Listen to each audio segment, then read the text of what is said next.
चलो देखो बेटा, हम लोग आज रिफ्लेक्स एक्शन एक बार फिर से देख लेते हैं, ठीक है।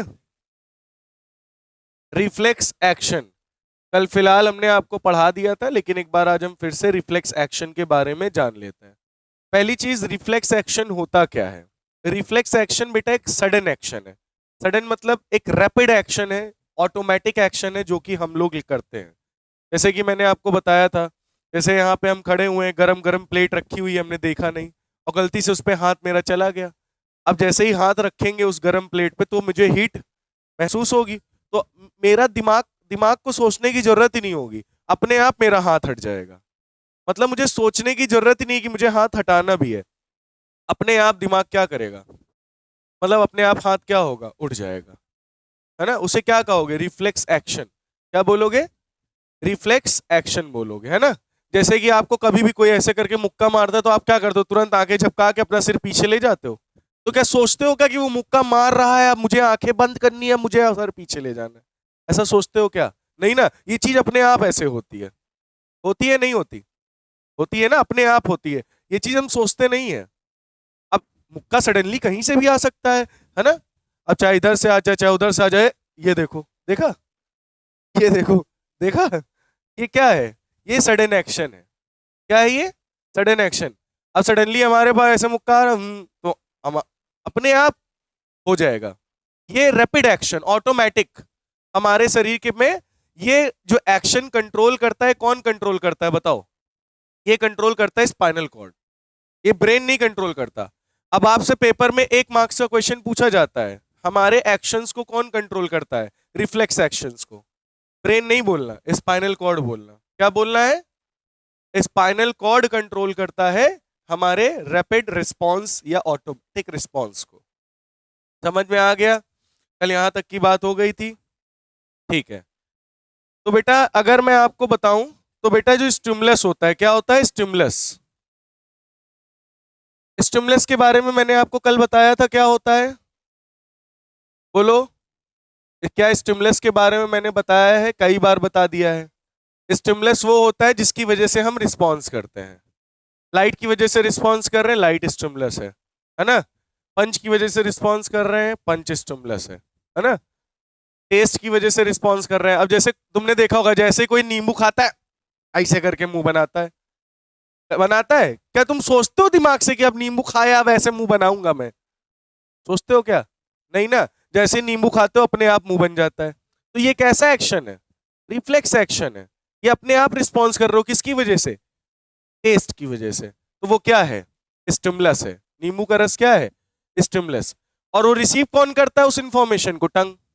नींबू जैसे ही, जो नींबू जैसे कोई खट्टी चीज खाता है तो तुमको देख के ऐसा अजीब सा लगता होगा ना, खट्टा खट्टा सा महसूस होता होगा। तो रिसेप्टर यानी सेंस ऑर्गन्स जो होते हैं वो रिसेप्टर हैं। अब पूछोगे सेंस ऑर्गन कौन कौन से होते हैं, मैंने बताया था, eyes nose tongue year skin, eyes nose tongue year skin, eyes nose tongue year skin, ये सब क्या है, सेंस ऑर्गन। और सेंस ऑर्गन में सेंसरी न्यूरॉन्स प्रेजेंट होते हैं, सेंस ऑर्गन्स में सेंसरी न्यूरॉन्स प्रेजेंट होते हैं, सेंस ऑर्गन में सेंसरी न्यूरॉन्स प्रेजेंट होते हैं। और वही रिसेप्टर्स यानी सेंस ऑर्गन से इंफॉर्मेशन को रिसीव करते हैं, सेंसरी न्यूरॉन्स, और उसे कहां तक ले जाते हैं, स्पाइनल कॉर्ड तक। कहां तक ले जाते हैं, अब ये इंफॉर्मेशन ब्रेन में नहीं जाएगी, स्पाइनल कॉर्ड ही कमांड दे देगा। इतना समय नहीं लेगा कि वो ब्रेन तक पहले भेजे, फिर वहां से कमांड ले, इंटरप्रेट करे। इतना समय नहीं है, उतनी देर में तो हमारे हाथ का, जैसे हाथ हॉट प्लेट पे रखा तो उतनी देर में तो छाले भी निकल आएंगे, है ना। तो इतने देर नहीं लेता, वो स्पाइनल कॉर्ड तुरंत अपने आप ही कमांड दे देता है। और वो कमांड देता है मोटर न्यूरॉन्स को, कौन से न्यूरॉन्स को, और वो मोटर न्यूरॉन्स हमारे मसल्स में कनेक्टेड होते हैं, इफेक्टर कहते हैं, ऑर्गन्स में कनेक्टेड होते हैं। और फिर हम इफेक्ट यानी रिस्पॉन्स करते हैं, क्या करते हैं। तो ये बेटा रिफ्लेक्स एक्शन होता है, इसको क्या बोलते हैं, reflex action, automatic response, sudden response, rapid response. समझ में आ गई, क्लियर हो गई बात। तो जैसे कि कहीं कहीं पर कील पड़ी होती, क्या पड़ी होती है, कील, हम देखते नहीं है, अचानक से गए और पैर रखा, जैसे ही पैर रखेंगे वैसे ही खट से मेरा पैर ऊपर उठेगा। मतलब मुझे सोचने की जरूरत ही नहीं है कि मुझे पैर भी उठाना है, कील है, अपने आप ही मेरा पैर बाहर आ जाएगा कील से, है ना। तो क्यों आएगा? क्योंकि वो इंफॉर्मेशन सेंसरी, स्किन, स्किन क्या है? Sense organ. टच करेगा, दर्द होगा, उसे फील होगा, तो तुरंत ही सेंसरी न्यूरॉन उस इंफॉर्मेशन को कहां भेजेगा? स्पाइनल कॉर्ड में। कहां भेजेगा? स्पाइनल कॉर्ड में। स्पाइनल कॉर्ड तुरंत कमांड देगा मोटर न्यूरॉन को, मोटर न्यूरॉन जो है इसकी मसल से कनेक्टेड होगा, और तुरंत के तुरंत हम रिस्पॉन्स करेंगे, जंप कर जाएंगे, उस कील से क्या कर जाएंगे? जंप। क्या कर जाएंगे? क्या कर जाएंगे? जंप। तो very important point to take note, voluntary action जो होते हैं वो कंट्रोल होते हैं ब्रेन के द्वारा, और इनवॉलेंट्री एक्शन कंट्रोल होते हैं स्पाइनल कॉर्ड के द्वारा। ये क्वेश्चन एक एक मार्क्स का पेपर में आता है, ये मैंने पहले भी आपको बताया है। वॉलेंट्री एक्शंस हमारे कंट्रोल करता है ब्रेन, तभी स्लो प्रोसेस होती है, और ब्रेन स्पाइनल कॉर्ड क्या कंट्रोल करता है? इनवॉलेंट्री एक्शन, इसीलिए वो सडन रिस्पॉन्स होते हैं। कौन सा रिस्पॉन्स होता है बेटा? Sudden response. बोलो समझ में आया या नहीं? क्लियर हो गया सभी बच्चों को? बहुत बढ़िया। तो ये रिफ्लेक्स एक्शन का एग्जाम्पल हो गया आपका, नोट कर लीजिए। कर लिया? आगे बढ़ा जाए? Okay, thank you.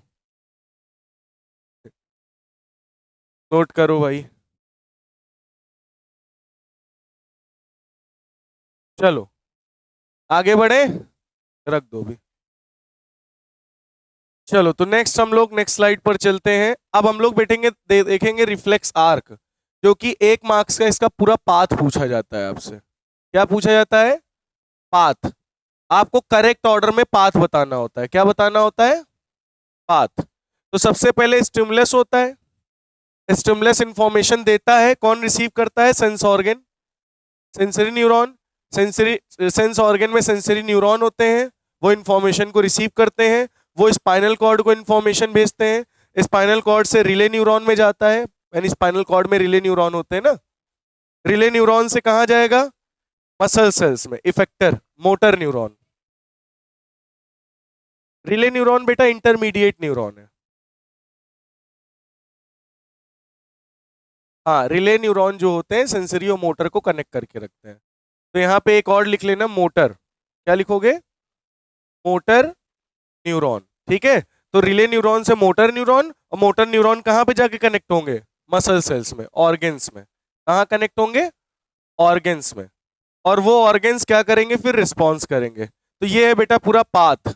ये क्या है? पूरा पाथ किसका? इम्पल्स की ट्रेवल करने का। तो इसी पाथ को हम लोग क्या बोलते हैं?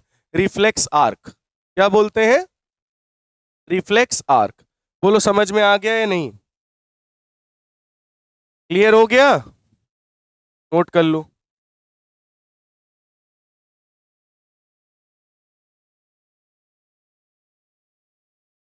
नोट कर लीजिए इसको भी आप लोग, पूरा पाथ इंपॉर्टेंट है, पेपर में आएगा। मोटर न्यूरॉन वहां डाल लीजिएगा। तो कितने बच्चों को ये पाथवे समझ में आ गया है रिफ्लेक्स आर्क का? बोलो क्लियर है? तो इसे क्या कहते हैं? रिफ्लेक्स आर्क, इस पूरे पाथवे को। अब एक बार फिर से हम लोग रिपीट करते हैं अपने मन में।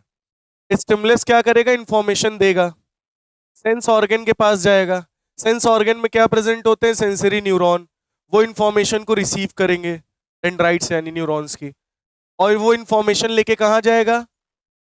स्पाइनल कॉर्ड, है ना, यानी रिले न्यूरॉन, मोटर न्यूरॉन कह सकते हो। फिर स्पाइनल कॉर्ड कमांड देगा रिले न्यूरॉन को, रिले न्यूरॉन किसको ट्रांसफर करेगा? मोटर न्यूरॉन को। और मोटर न्यूरॉन कहाँ कनेक्टेड होते हैं? मसल सेल्स में, इफेक्टर। मसल सेल्स के पास वो कमांड जाएगा, मसल्स क्या करेंगी? रिस्पॉन्स करेंगी। तो ये पूरा पाथवे क्या है? Reflex arc. क्या है बेटा ये? Reflex arc. तो अब आप यहाँ ये एनसीईआरटी का डायग्राम है जो आपकी बुक में दिया गया है, इसको ध्यान से देखिए। ये हॉट पैन है, ठीक है। अब यहाँ पे गरम गरम भाप निकल रही है। अब आपको पता है हीट से ज्यादा, गर्म चीज छूने से ज्यादा भाप ज्यादा गर्म करती है, जलाती है, पेन ज्यादा होता है भाप से। ये चीज आपने पढ़ी होगी क्लास 9th में। तो यहाँ पे ये स्किन क्या है? ये स्टिमुलस है, हॉट पेन। स्किन क्या है? सेंस ऑर्गन है। ये इंफॉर्मेशन ये सेंसरी न्यूरॉन है। सेंसरी न्यूरॉन ने इंफॉर्मेशन रिसीव की, ये इंफॉर्मेशन ट्रेवल करके कहाँ जाएगी? स्पाइनल कॉर्ड के रिले न्यूरॉन में। रिले न्यूरॉन से कहाँ जाएगी? स्पाइनल कॉर्ड में। ये अंदर स्पाइनल कॉर्ड है। क्या है? क्या है ये? Spinal cord. स्पाइनल कॉर्ड क्या करेगा? कमांड देगा। वो कमांड रिले न्यूरॉन से कहाँ आएगा? मोटर न्यूरॉन में। वो मोटर न्यूरॉन कहाँ कनेक्ट होगा? हमारे मसल्स में। और मसल्स क्या होगा? कॉन्ट्रैक्ट। तुरंत हमारा हाथ क्या होगा? हट जाएगा। तो इस पूरे पाथवे को हम लोग क्या बोलते हैं? Reflex arc. बोलो, समझ में आया नितिन? नहीं आया? रिफ्लेक्स एक्शन क्या होता है? Rapid response, automatic response. समझ में आई बात? क्लियर हो गया सभी बच्चों को? आ गया? और ये जहां से इंफॉर्मेशन जा रही है, आ रही है, इस पूरे पाथवे को क्या बोलते हैं? Reflex arc. Very good. अब हम लोग डिफरेंस देखेंगे, voluntary action, involuntary action, reflex action. इन तीनों में क्या देखने जा रहे हैं हम लोग? डिफरेंस। तो वॉलेंट्री एक्शन ऑटोमेटिक एक्शन नहीं होते हैं। हमें हाथ उठाना है, उठा के रख दिया, कोई दिक्कत नहीं। ये रिस्पॉन्स कैसा है? ये रिस्पॉन्स कैसा था? ऑटोमेटिक नहीं था और स्लो भी था। फास्ट था क्या है? मुझे छींक आ रही है, अभी थोड़ी देर में छींकूंगा, माइक उतार के, ना तो माइक वहां चला जाएगा इधर छींकूंगा, तुम्हारे ऊपर नहीं जाएगा, मुझे वायरल है। तो वॉलेंट्री एक्शन विद अवेयरनेस, अपने आप हम करते हैं, नॉट ऑटोमेटिक। ये AK-47 नहीं है, ये देसी कट्टा है। अपने अकॉर्डिंग बंदूक में गन भरो, गोली भरो और चला दो। बात समझ में आई? AK-47 इधर है, ये इनवॉलेंट्री एक्शन, ये अपने आप ऑटोमेटिक। समझ गए? इसमें क्या होता है? Action which do not need thinking, ऐसा एक्शन जिसमें मुझे सोचना ही ना पड़े, ऐसा एक्शन जिसमें मुझे थिंकिंग प्रोसेस ही नहीं करनी पड़ती। एंड परफॉर्म अननोइंगली, मतलब हम कोई बात बिना जाने ही एक्शन में आ जाते हैं, बिना कोई बात जाने ही हम एक्शन कर देते हैं, विदाउट थिंकिंग। उसे कहते हैं इनवॉलेंट्री एक्शन। रिफ्लेक्स एक्शन क्या होता है? ये रैपिड ऑटोमेटिक रिस्पॉन्स होता है, स्टिमुलस की वजह से होता है। ध्यान से सुनना, इनवॉलेंट्री और रिफ्लेक्स एक्शन में पेपर में आपके यहाँ स्कूल में पूछा जाएगा difference. Involuntary action, action which do not need thinking, एक ऐसा एक्शन जिसमें मुझे थिंकिंग की जरूरत ही नहीं है, जो और हम कोई बिना बात को जाने हुए ही क्या करते हैं? रिस्पॉन्स करते हैं, उसे इनवॉलेंट्री एक्शन कहते हैं। क्या बोलते हैं? और रिफ्लेक्स एक्शन जो होता है, ये रैपिड ऑटोमेटिक रिस्पॉन्स है स्टिमुलस की ओर। इनवॉलेंट्री एक्शन जैसे कि हार्ट बीट बढ़ गई, ये इनवॉलेंट्री एक्शन है, मुझे इसमें सोचने की जरूरत नहीं, अपने आप बढ़ जाएगी, अपने आप घट जाएगी, है ना? इसमें कोई स्टिमुलस की जरूरत थी क्या? नहीं ना। मुझे डर लगा, अपने आप बढ़ गया हार्ट बीट, ब्रीदिंग बढ़ गई, रेस्पिरेशन बढ़ गया, तो ये इनवॉलेंट्री एक्शन है। बट मैंने कोई हॉट पेन था, उस पर हाथ रख दिया, तो अचानक से तुरंत हटाएंगे कि नहीं हाथ? तो ये है रिफ्लेक्स एक्शन। अब कुछ समझ में आया रिफ्लेक्स एक्शन इनवॉलेंट्री एक्शन में डिफरेंस क्या है? आया समझ में? अच्छा, एक चीज और, सबसे बड़ा difference, involuntary action medulla oblongata control करता है, involuntary action medulla oblongata control करता है, reflex action spinal cord control करता है। Reflex action spinal cord control करता है और वॉलेंट्री एक्शन सेरिब्रम कंट्रोल करता है। कौन कंट्रोल करता है? तो अब आराम से डिफरेंस बता दोगे हमारे हिसाब से। तो वॉलेंट्री एक्शन कौन कंट्रोल करता है? Cerebrum. Involuntary action medulla oblongata, reflex action spinal cord. अच्छा, वॉलेंट्री एक्शन बहुत स्लो होता है, अभी मैं पढ़ा रहा हूँ, वॉलेंट्री है ये, मैं अपने अकॉर्डिंग पढ़ा रहा हूँ, तबीयत खराब है धीरे पढ़ा रहा हूँ, एनर्जी रहेगी तो बूस्ट हो जाऊंगा, है ना? इनवॉलेंट्री एक्शन फास्ट होता है, but reflex action sudden and very fast, sudden and very fast action होता है, रिस्पॉन्स होता है। बात आई समझ में? एग्जाम्पल, वॉलेंट्री एक्शन में क्या आता है? वॉकिंग। वो इनवॉलेंट्री में क्या आता है? बोलो। Heart beat. हार्ट बीट क्या है बेटा? इनवॉलेंट्री। और टचिंग अ हॉट पेन क्या है? Reflex action. नोट कर लीजिए आप लोग। चलो आगे देखते हैं बेटा हम लोग। तो आप सभी बच्चों को वॉलेंट्री एक्शन, इनवॉलेंट्री एक्शन और रिफ्लेक्स एक्शन समझ में आ गया है नहीं? वॉलेंट्री एक्शन क्या होता है? Not automatic. इनवॉलेंट्री क्या होता है? Action which do not need thinking. ऐसा एक्शन जिसमें मुझे सोचने की जरूरत ना पड़ती हो और बिना चीज को जाने हुए ही हम एक्शन लेते हैं। रिफ्लेक्स एक्शन एक रैपिड ऑटोमेटिक रिस्पॉन्स होता है। वॉलेंट्री एक्शन सेरिब्रम कंट्रोल करता है, इनवॉलेंट्री मेडुला ऑब्लंगेटा कंट्रोल करता है और reflex action spinal cord control करती है। वॉलेंट्री एक्शन स्लो होता है, ये फास्ट होता है, ये सडन एंड वेरी फास्ट होता है। वॉलेंट्री में हो गया वॉकिंग, राइटिंग, है ना, और इनवॉलेंट्री में heart beat, respiration, breathing. Reflex action में हॉट पैन को टच करना, है ना, निडिल पे चल जाना, निडिल पे चलना, है ना। तो ये सब क्या है? ये सब क्या है? Reflex action. सभी बच्चों को इतनी बात तो समझ में आ ही गई होगी, है ना? क्लियर हो गया या नहीं हुआ है? क्लियर हुआ? लो यार तुम हवा खा लो, तुम्हारा मुंह देख के लग रहा है जैसे बहुत ज्यादा डिहाइड्रेशन ना हो जाए तुम्हारे अभी। चलो, तो how nervous tissue cause muscular movement. Nervous tissue की वजह से मस्कुलर मूवमेंट कैसे होता है? नर्वस टिश्यू, नर्वस टिश्यू मतलब समझ रहे हो ना, न्यूरॉन्स। न्यूरॉन्स की वजह से मस्कुलर कॉन्ट्रैक्शन कैसे होता है, टॉपिक ये है। टॉपिक क्या है? How nervous tissue cause muscular movement. ये मस्कुलर मूवमेंट है, मसल है, ये कॉन्ट्रैक्ट हुई तभी तो मेरा हाथ ऊपर उठा, ये रिलैक्स हुई तभी तो मेरा हाथ नीचे गया। तो ये मस्कुलर मूवमेंट किसकी वजह से हो रहा है? हाँ, नर्वस टिश्यू की वजह से। टिश्यू नहीं, नर्वस टिश्यू। ठीक है, तो होता क्या है दरअसल, ध्यान से सुनिएगा। This movement is called by special protein. हमारे बॉडी में, मसल्स में एक स्पेशल टाइप का प्रोटीन होता है, उसकी वजह से मूवमेंट होता है। ठीक है, ध्यान से सुनना, बता रहे हैं, ध्यान से सुनना। Nerve impulse reaches muscle. सबसे पहले ब्रेन हमारा क्या करेगा? ब्रेन या स्पाइनल कॉर्ड कमांड देगा। क्या देगा? कमांड। कमांड देगा तो वो इंफॉर्मेशन मोटर न्यूरॉन हमारी कहां लेकर जाएंगी? मसल्स तक, इफेक्टर तक। मसल्स फाइबर क्या करता है? वहां पे मूव करता है। एक प्रोटीन होता है, वो प्रोटीन को क्या करता है? Protein changes shape and arrangement of muscle. वो प्रोटीन क्या कर देता है? मसल्स के अरेंजमेंट और शेप को क्या कर देता है? चेंज कर देता है। मसल्स के शेप को और अरेंजमेंट को क्या कर देता है? चेंज कर देता है, जिसकी वजह से मसल सेल्स श्रिंक, मसल्स के सेल्स क्या कर जाते हैं? श्रिंक, सिकुड़ जाते हैं। और सिकुड़ने की वजह से मसल सेल्स क्या हो जाते हैं? कॉन्ट्रैक्ट। और कॉन्ट्रैक्ट होने की वजह से हमारे मसल्स का क्या होता है? मूवमेंट। हमारे मसल्स का क्या होता है? मूवमेंट। क्या होता है बेटा हमारे मसल्स का? मूवमेंट।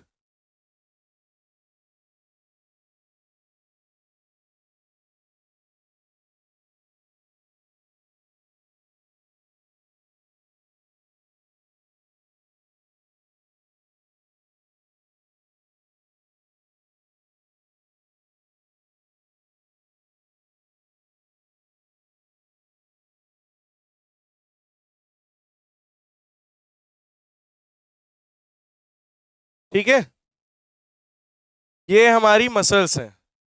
ठीक है, इसे हम फेसिकल कहते हैं। उसके ये अंदर छोटी छोटी फाइबर्स होती हैं। क्या प्रेजेंट होती हैं? फाइबर्स। ठीक है, ऊपर ये टेंडन है, टेंडन और लिगामेंट पढ़ा होगा ना।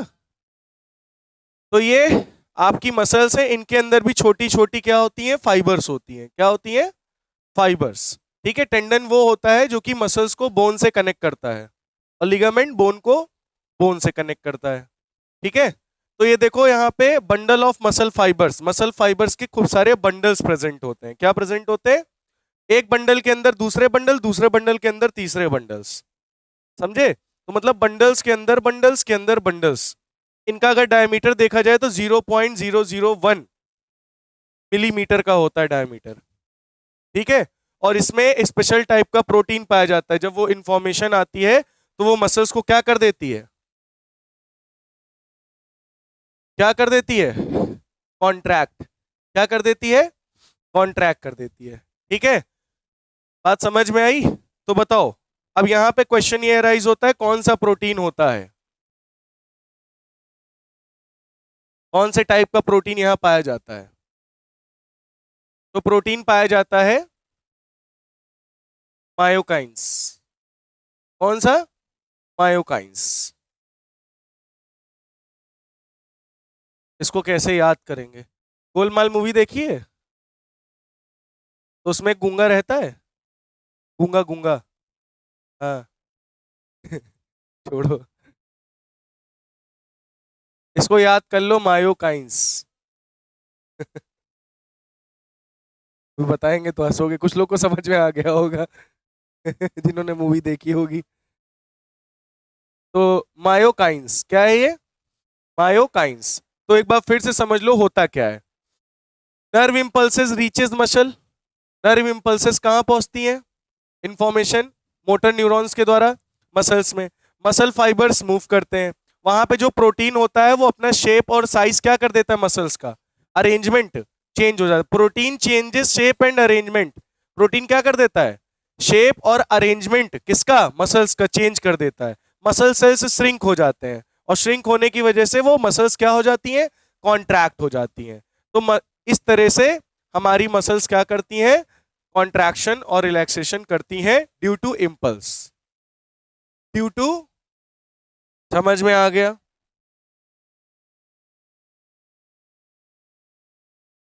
तो आप देख सकते हो, ये लिखना है, जल्दी नोट कर लो। हो गया?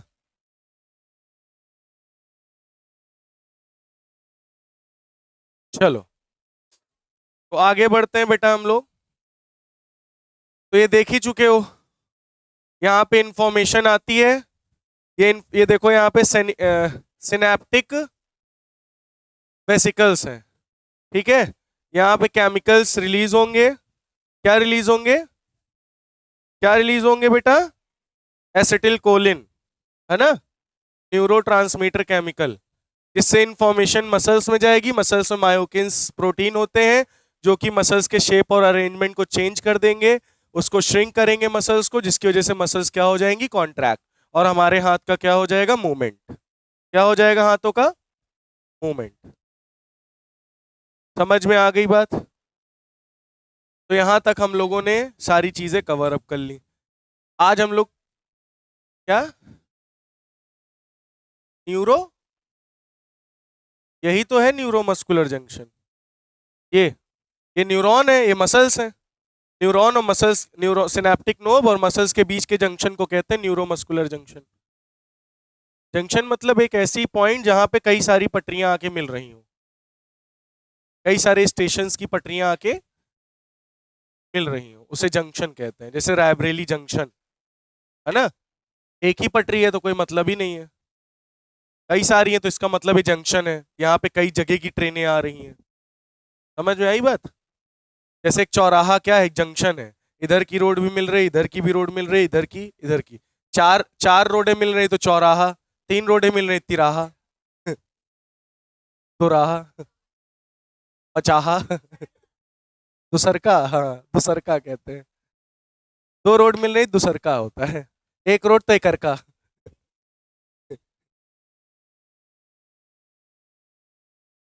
अब बेटा हम लोग पढ़ने जा रहे हैं स्ट्रक्चर ऑफ ब्रेन के बारे में, ठीक है। किसने बोला? हम बोलें का है?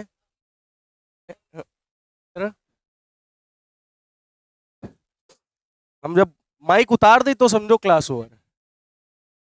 चलो, तो हम लोग क्या पढ़ने जा रहे हैं? Structure of brain. Structure of brain में आज मैं इंट्रोडक्शन आपको दे दे रहा हूं, ठीक है। उसके बाद फिर हम लोग आगे कल पढ़ेंगे तो ब्रेन जो है बेटा, ब्रेन ब्रेन एक हाईएस्ट कोऑर्डिनेटिंग सेंटर है।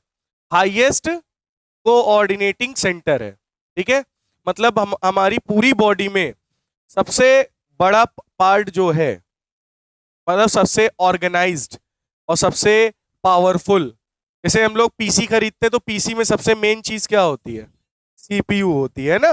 तो उसी तरह से हमारे पूरे शरीर में हमारा सबसे मेन पार्ट जो हमारी लाइफ को चलाने में काम करता है वो है ब्रेन। क्या है? ब्रेन। तो ब्रेन एक हाईएस्ट कोऑर्डिनेटिंग सेंटर है। क्या है? Coordinating centre. यही कोऑर्डिनेट करता है हमारे सारे के सारे बॉडी ऑर्गन्स को, पार्ट्स को। और ये इसको, ब्रेन को एक हड्डी होती है ऊपर जो कि प्रोटेक्ट करती है, बोनी बॉक्स, जिसको हम क्रेनियम कहते हैं। और उसके अंदर 3 लेयर्स प्रेजेंट होती हैं। कौन कौन सी? ड्यूरा मैटर, अरेक्नोइड एंड पाया मैटर।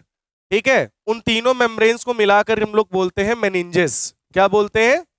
तो ऊपर होता है हड्डी, अंदर फिर जाओगे तो क्या मिलेगी? ड्यूरा मैटर, फिर अरेक्नोइड, फिर पाया मैटर। उसके अंदर तुम्हें मिलेगा ब्रेन। और ड्यूरा मैटर और एरेकनॉइड के बीच में एक लिक्विड भरा होता है जिसको हम कहते हैं सेरिब्रो स्पाइनल फ्लूइड, जो कि मैकेनिकल शॉक से हमारे ब्रेन को प्रोटेक्ट करता है। किससे प्रोटेक्ट करता है?